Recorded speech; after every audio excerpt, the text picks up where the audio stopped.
অস্বাস্থ্যকর যেসব খাবার শরীরের ব্যাপক ক্ষতি করে, যেমন কোল্ড ড্রিঙ্কস, ফাস্টফুড, চিনি জাতীয় খাবার, এগুলো খাওয়া ইসলামী দৃষ্টিতে কেমন?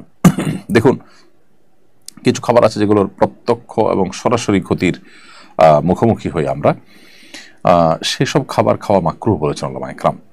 আর যেগুলো আল্লাহ তাআলা হারাম করেছেন, পরিষ্কার নিষেধ রয়েছে কোরআনে, সেগুলো তো ভিন্ন কথা।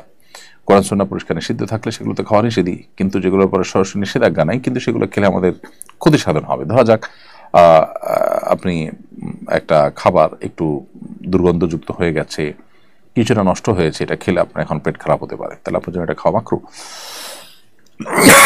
একান্ত নিরুপায় না হলে আপনি সে খাবার খাবেন না। তো এভাবে যে সমস্ত খাবার আপনাদেরকে ক্ষতি করবে সে সমস্ত খাবার খাওয়া আমাদের জন্য নিষিদ্ধ।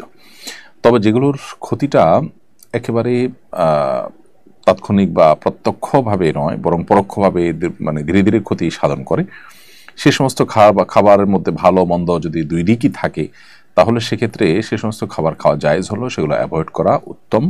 কারণ আমাদেরকে শারীরিক সুস্থ থাকার জন্য যথেষ্ট সচেতন থাকতে ইসলাম নির্দেশ করেছে। নবী সাল্লাল্লাহু আলাইহি ওয়াসাল্লাম বলেছেন, আল মুমিনুল কবিয়্যু আহাব্বু ইলাল্লাহি মিনাল মুমিনিদ দাঈফ, যে ইমানদার শক্তিশালী, সেই ইমানদার দুর্বল ইমানদারের চেয়ে আল্লাহর কাছে বেশি প্রিয়। তার মানে যদি কেউ তার অলসতা, অবহেলা, তার লাইফস্টাইলের ত্রুটির কারণে দুর্বল হয়, তার কাছ থেকেও তার চাইতে আল্লাহর কাছে বেশি প্রিয় হলো যারা এইভাবে কোনো দুর্বলতার